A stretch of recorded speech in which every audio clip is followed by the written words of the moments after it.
wanted to be on the journey with founders, and I wanted to be empathetic. What right did you have to win an Academy Award? What right did you have to build one of the largest venture capital firms? I never needed to be number one. We have always looked at the world as what if we're right? But the problem to committing to something is that it takes judgment. In the investment world, if I meet a founder I like, I think we should commit on the spot as much money as we possibly can. Our $13 million ended up bringing back several $billion.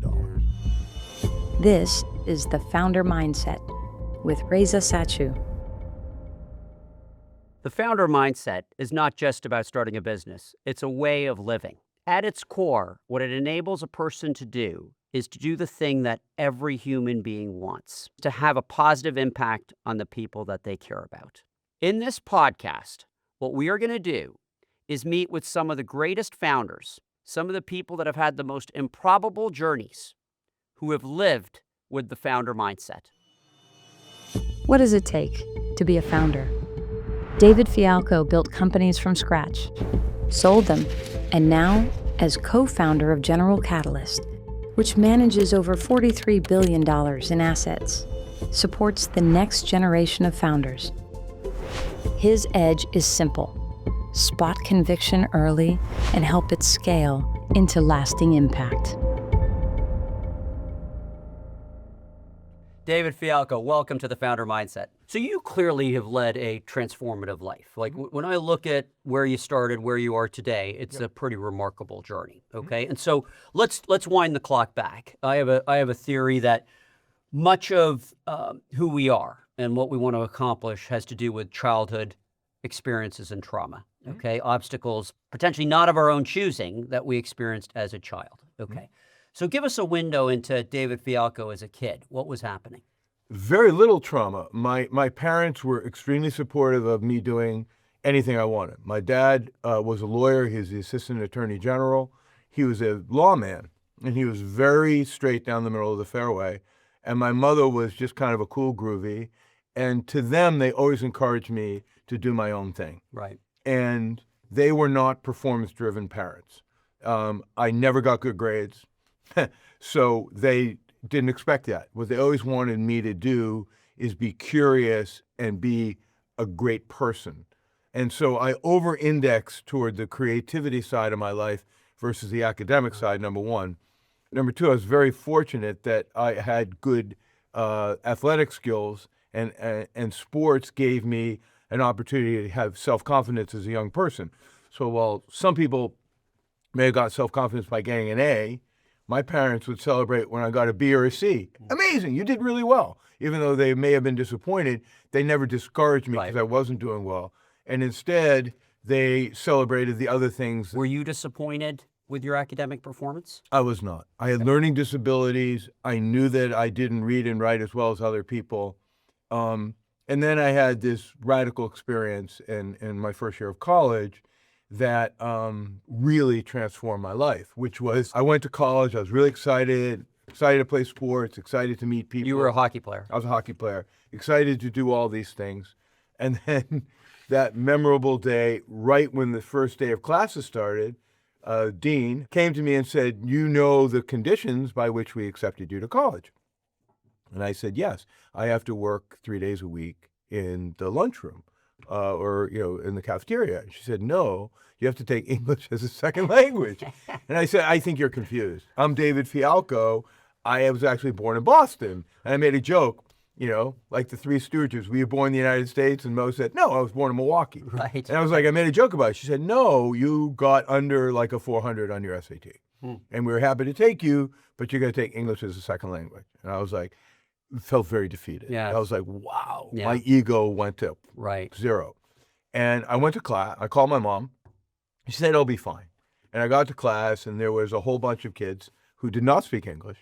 And I felt really badly. Yeah. So Dave, what's remarkable about this story is, in many ways, what you had that other people didn't have, it was a terrific support system, right? Your parents were there.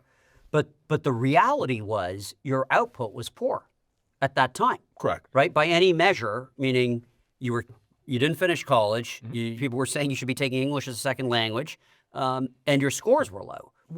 Because many people go through challenges in their life, right? And so your challenges were academically proved to be harder than you thought, okay? But somewhere you didn't lose confidence that you could live a intentional, impactful life. Right. So where did that confidence come from? Because the people around me never made me feel badly. Yeah. They encouraged me, and little successes became a big deal. And then when I had a chance to do something academic in school to get a degree, I knew that I couldn't do that by taking history or economics or English lit. I chose something that was non-academic, Right. filmmaking. Yes. So I had two choices if I was going to go down a degree path. One was to be a sculptor, and one was to be a filmmaker. And I was like, you get dirty being a sculptor. Filmmaking seems exciting. And what I didn't realize, Reza, was how lucky that negative choice was. Yes. This would lead me down an extraordinary path Right. the rest of my life of being a storyteller and a filmmaker. Well, we're gonna talk about that, because who would have thought that that was the key part to not just your filmmaking success, but your business success? I mean, this all started with you being a bodyguard for Tom Lee. Now, I remember Tom Lee from the early days. He was a private equity pioneer. I remember the Snapple deal that he did, which was a revolutionary deal that he sold to Quaker Oats, sort of a very charismatic And driver. fellow. Remember, I was also a good driver. And you were a driver. So just walk me through, that was the beginning of your career. You take this job. What did you learn from it? How connect the dots from being a bodyguard driver to being ultimately, one of the people who's built one of the largest private equity firms around? Well, I got a lot of this is just luck and serendipity. I happened to be in law school, my first week of law school. I went to Martha's Vineyard, a place where I now live. Right. And I was on my bicycle, and You didn't have a home at Martha's Vineyard at that time. No, I certainly did not. I had a tent Yeah. and that I was staying in. But I was driving by a front yard, and I needed water. And there was a guy out there with a cocktail in one hand and a hose in the other hand. I asked if I could borrow some water from my bike bottle. And we started to talk. He asked me what I did. And I said, I go to law school. And he gave me this look and said, I can buy all the lawyers I want. I said, Michael Corleone, Godfather 1. And he goes, yeah. We started to laugh and have a good time. And he said, why don't you come work for me? And I go, do what? He goes, well, why don't you be my driver? You can go to law school. I had a motorcycle in those days. He said, drive your motorcycle out to my house, take my car, drive me to work, take my car to law school, do your law school, and you can pick me up afterwards. And he said, I'll pay X amount of money, which was a lot. I didn't have any money. I was like, amazing. Where I did not understand my luck, that it happened to be a guy with EQ off the chart. Right. And Tom, I would drive him. These are the early days even of car phones. Right. And Tom would be on the back. He was a tycoon, talking, making deals and everything. And I would sit there and go, Mr. Lee, why did you say this and this and this and this? Yeah. And then what happened is one day, a bunch of his guys couldn't make it to a meeting. So it was kind of this interesting thing. So he took me to Brooks Brothers, told me to buy a suit, and he was going to take me to a bank meeting, and he wanted me to explain to the bankers why this company was shitting the bed and couldn't pay its debt. And he goes, just give it a shot, see what you have to say.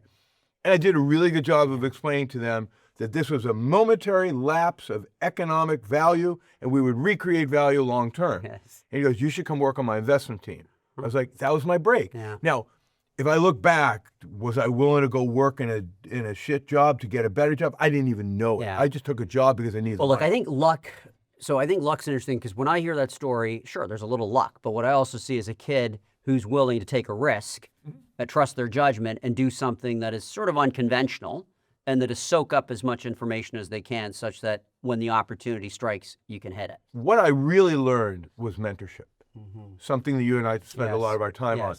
Both now being a really good mentor, hopefully to young people, but also Tom was a great mentor. He really taught me a lot about the business world. What was it about you? Because I remember Tom Lee back in the 90s. Everyone was trying to get to Tom Lee. He was a big deal. And Forehand. What's that? Forehand. Forehand. Yeah, was that what it was? Yeah, he wanted a doubles player Yeah. so he could kick the shit out of his friends on Saturday afternoon. Okay, so you identified something that you could help him with. Yeah, I said to him, listen, let's go hit some balls. He liked that I hit the ball hard. And he said, good, now we can tool on all my friends. Right. The second thing is, I've never been judgmental, and he is not judgmental. So we had this really good meeting of the minds. He liked people that were eclectic, and in his mind, I was eclectic.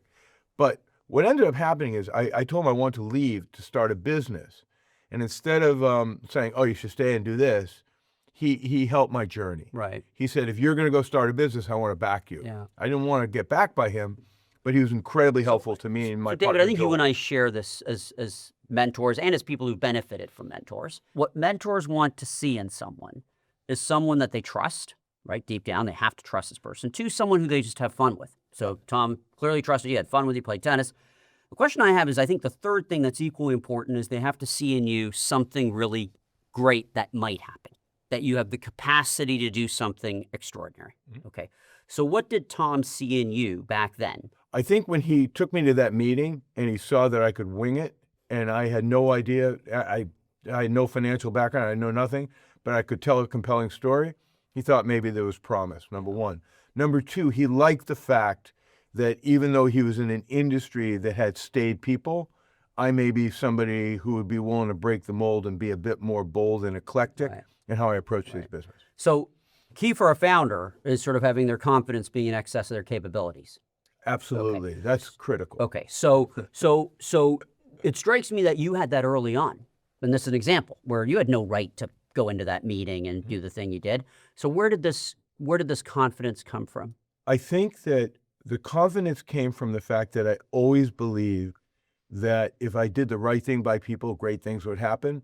And the right thing by people normally meant treating people really well, working really hard, and understanding that if I make people better, I improve myself as well. Yes. And leaning very heavily on people to teach me, ask people questions like, why'd you say this? Why'd you do that? And it was so interesting to learn from him. He was the best in the world. And I was there to watch him do it. And I learned a lot watching him. I also learned organizationally the mistakes that he made.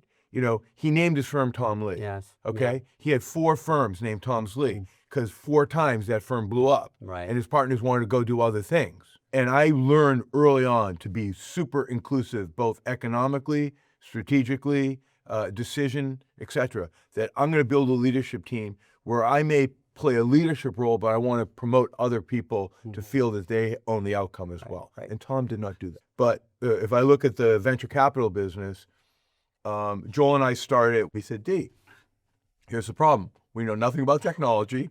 We know nothing about investing, and we've never raised money. Yes. So I said, we have no bad habits. Yeah. Are you in? And he said, yeah, let's go do it. Yeah. Okay, so you've got this vision. You're going to create this new venture firm. And the only reason why I wanted to start a venture firm, Reza, is because I wanted to be on the journey with founders, and I wanted to be empathetic. Joel and I wanted to be empathetic. We knew what it was like to be a founder. So that we know was how lonely it that was your differentiation. Yes. Right? Meaning not being some jerk investor who's telling a founder what to do, treating a founder as the prize they are, and helping them build something of significance. I wanted to be an enforcer for them. Right.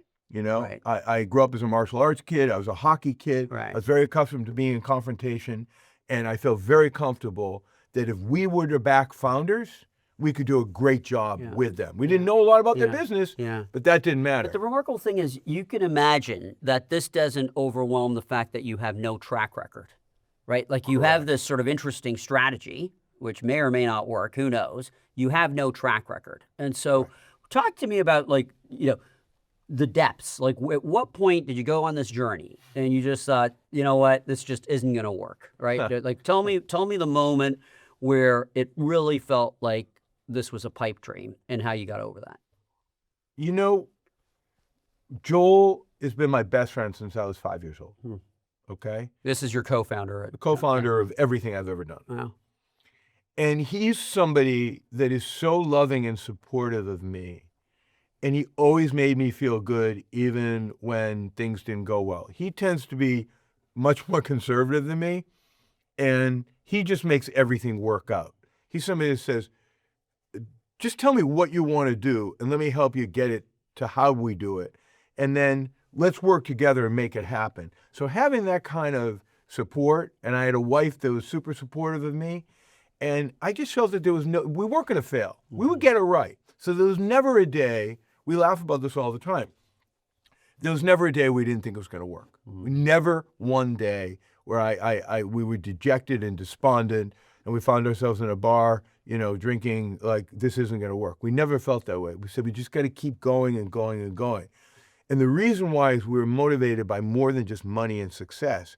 We were motivated because we wanted to be on the journey with founders. We knew how lonely and how hard it is to do this on our own, and we wanted to be with founders building the great businesses. Then we made a comment like, are we A, B, or C founders? You know, and we agreed we were kind of like B minus. You know, we built some good businesses, but we had no business acumen. We certainly didn't have any tech acumen. And part of it was we were going to learn at the same time be supportive. And that combination is genius. Yeah. This is where I think comes your other superpower, which is your ability to articulate what the world should look like, or what the world could look like. What we did really well was storytell and fundraise. I played a sport that has no metrics. Hockey. Right. You know, baseball, I have a batting average. Yes. Golf, I have a handicap. Tennis, I have a rating. Hockey, there's only one thing that matters, shots on goal. Because you have no idea which one's going to go in. Yeah. So Joel and I made the decision that was very tactical, which is be really good at fundraising. Yeah. Most people suck at which this. then would enable you to have lots of shots Yes. on goal. And fundraising is all about personal Right. relationships. Right. Walk in a room, get Reza to love and trust me, Yeah. Correct. and want me to be part of your world. Yes. And you want to be part of my world. My world looks exciting and dynamic, Yeah. and I want you part of it. Well, look, I think it's why we've created such a strong relationship so quickly. Is we're Right. both sort of intrigued by each other's Right, and we growth. want to be part of each other's Yes, world. yeah. Well, remember, if you're a administrator at a pension fund, Yeah. all day long you're meeting with people that are very transactional. This is my track record, Yes. give me money. We tried to take them out of that transaction mode and paint a picture. We could be part of something fantastic together. Right. And people go, I want to be part of your world. Yeah. I want to be part of your world. Yeah. And we got good at raising money. That gave us shots on goal. Let's just talk about some of these, whether it's your films, whether it's General Catalyst, whether it's the travel business. These had extraordinary outcomes, right? For someone who you think to yourself, what right did you have to win in these games? What right did you have to win an Academy Award? What right did you have to build one of the largest venture capital firms? So when you reflect back, what was it that enabled They you? all have one thing in common.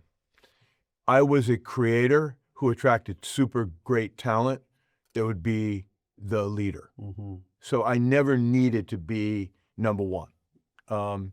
Being a founder, you naturally have a position like that. And I know you're very proud of the team you've attracted. Our first hire as an associate is now the CEO of General Catalyst. Interesting. You know, Haman Tanisha. And we knew early on, this guy was magical. He had three things that we didn't have. Number one, he truly understood technology. At age like 23, when we brought him on board as an associate, he had like 3 or 4 So this was a masters. kid born in India that did Born in India, MIT grad, bunch of master's degrees, really smart technologically. And at a very young age, we said, hey, you're going to be our chief tech guy. And we gave him a lot of latitude to go invest. So we early on identified the most important thing that any founder can do, which is the transition play, that you have a leadership team in place. So everybody in the firm knew after 10 years that we had a great superstar who, even though he was young, had the proven capabilities of being a leader. And he did it through 3 things. Number one, he was a great investor. Number 2, very rare EQ and IQ. He's a very high EQ guy. And number 3, the man is ambitious. Yeah. My instinct always is, how do I find people to be on this journey, whatever that journey is, who have domain expertise, which I don't have, number one, who may have insights that I don't have, and kind of coalesce around them and get them to be part of the journey. My partner, David Ofeo, who I grew up with, David had a great run with us. He had a whole bunch of family stuff going on, and he said, I'm going to retire. This is 2014 or 15. But I have one favor to ask. Sure. I want to make one last bet. Can I put $13 million with Jeremy Allaire into a digital currency company? Yeah. And I turned to Joel and Haman. I was like, what is digital currency? Yeah. Right. And they go, it's like this Bitcoin. Who knows what it is, whatever. And we said to Jeremy, who we loved, who's so smart, we're in. We don't know what you're talking about, Yeah, this is a circle. but we blind you, believe in you. Yeah. Yes. And, our $13 million ended up bringing back several $billion. Yeah, that It's works. venture capital home Yeah. run. Haman, early on, did the seed round of Stripe. Right. And he brought those guys through the system, and every time they wanted to do a new round, it was expensive. But Hamad said, we got to keep backing great people. Yeah. So those were 2 big wins. So we have always looked at the world as what if we're right? Yeah. Not what if we're wrong. Right. Remember, there's no downside. Yeah. You can't lose more money than You're invest. losing 1 times. You're gonna You can lose make once. 100 times. It's not like shorting a stock Yeah. where you can lose Yeah. 10 times your Yeah. money. Yeah. So yeah. we're in the business. We meet people. We got to decide instantly. Right. There's no analytics. Yeah. There's no background checks that are going to tell us something. So if you meet somebody you love and you think they're smart, go for it. Yeah. If we want alpha in investing, you just got to find the right people who have the intestinal fortitude to be uncomfortable in their creativity and how they're going to build something. They are more likely to be successful. I also, to be honest, I have a bias of backing women. I would prefer to back women whenever I can. And why is that?